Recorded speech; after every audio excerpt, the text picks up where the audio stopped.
Hello, Gloria Day. I hope you are all doing well, that you're continuing to pray, calling out to God to be active in this world, to help to bring an end to the coronavirus so that we can get back to this place to gather for worship.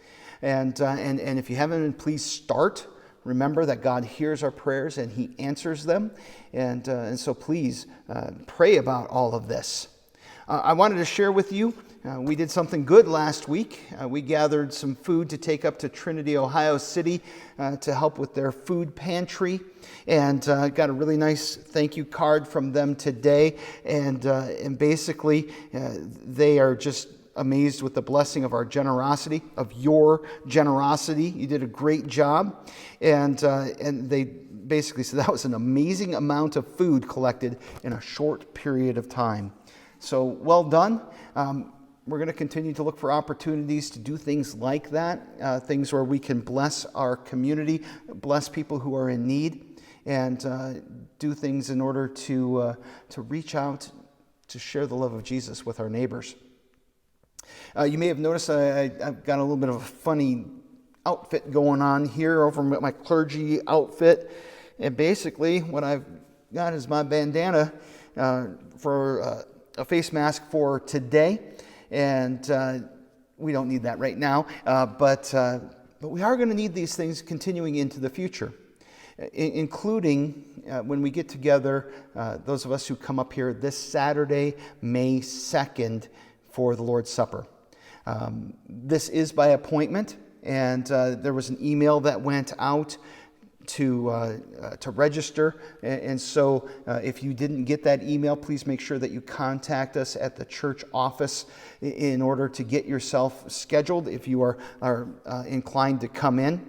But once again, this Saturday, May 2nd, we're going to gather in groups of about 10 or less, and this time we are planning on providing the bread and the wine for communion. So you don't need to bake your own bread. You don't need to bring your own wine unless you want to, and I'll get back to that later.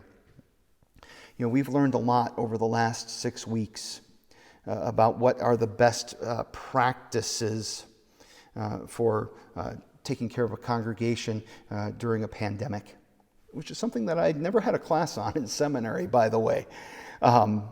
We are working on plans for when we can get back to public worship again.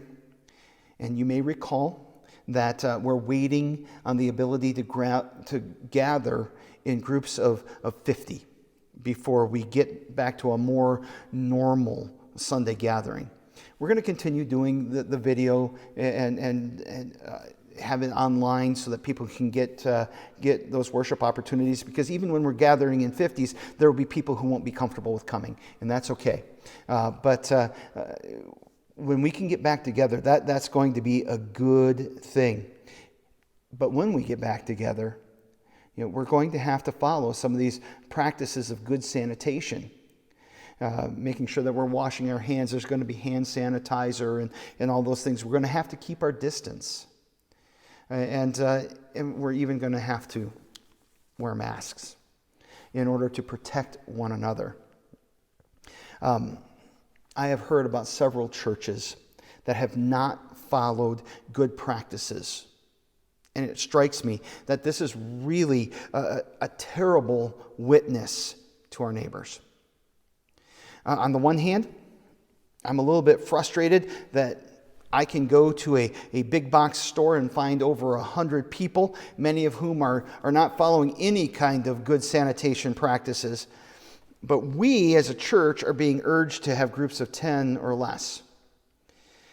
Jesus once asked his disciples if they wanted to leave him.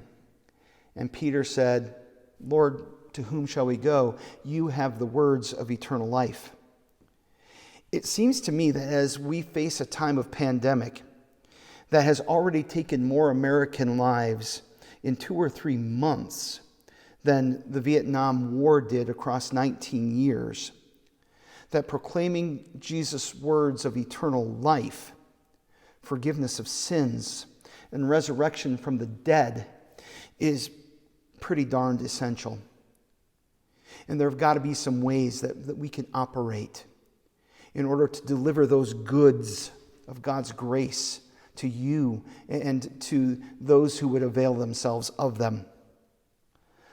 What I'm saying here is that we need to be smart and cautious, asking for God to give us those good gifts of knowledge. And at the same time, refuse to live in fear, walking by faith and sharing God's gifts of hope, joy, salvation, and everlasting life through Jesus' death and resurrection. That's what we're about. Which brings me back to the Lord's Supper. We are going to have communion kits prepared here. The bread and wine will be packaged in plastic cups that will be prepared by folks wearing gloves and masks and all the proper things to do in order to avoid contamination. We're going to meet in the narthex of the church, in the foyer, the entryway. And this is largely because I've been watching the weather. And right now the weather says it's supposed to be beautiful on Saturday. But the forecast has changed 3 times. So I just want to get rid of that variable and say, okay, we're gonna meet in the narthex.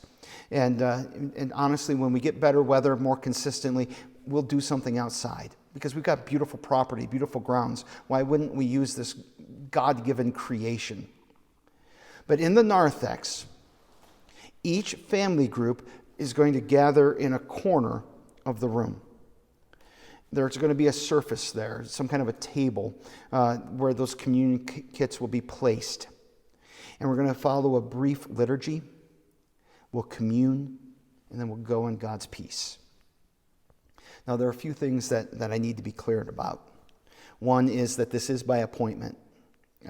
If you have not made an appointment, there was an email that went out for Sign Up Genius. You need to be signed up.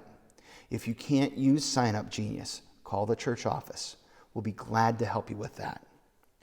Another thing, we need to follow the safest practices out of love for one another and for our community. And that means that I am asking you to wear a mask when you come for the Lord's Supper. Yes, you're going to have to drop it in order to eat the bread and to drink the wine. That's okay. And then you put it right back on. But it's one more layer of protection. And if you don't own a mask, there are some that have been assembled that are in a tub on the front porch of the church. They're there for anybody who needs them. And I would say please get one, because you should be wearing them when you go out in public anyhow. And we'll have hand sanitizer and sanitizing wipes and all of those types of things. Second, if you're not well, don't come. Don't come. Look, I love you, and I look forward to seeing you and being able to be with you again. But these days require greater vigilance than what we're used to. I don't think that it will be as long between opportunities to receive the Lord's Supper in the future. We've really kind of figured some things out, and I think that we're going to have more opportunities in the near future. So, if you're like, well, it's going to be so long. No, it's okay. Don't come this time, and look for that opportunity next time. If you are more comfortable bringing your own bread and wine, you are certainly welcome to do so. But if you do, your wine should be grape wine. It can be red or white, doesn't matter, but it should be grape. And the same thing with any juice. If you don't do wine, you should have grape juice. And also, if you're uncomfortable going out, if you feel like leaving home is too great of a risk to your health, that's okay. Don't come. But please make sure that you're connecting with Jesus and His Word. We are going to continue to broadcast the services on Sundays. Please avail yourself of that. I'm publishing morning and evening devotions. The morning devotions focus on baptism and prayer. And starting next Monday, they're going to go through the book of Psalms. And we're just going to work our way slowly through that book and look at what God is teaching us about prayer and about our emotions as we relate to Him. And so we'll take a good long time to go slowly through it and really dig deep into the Psalms.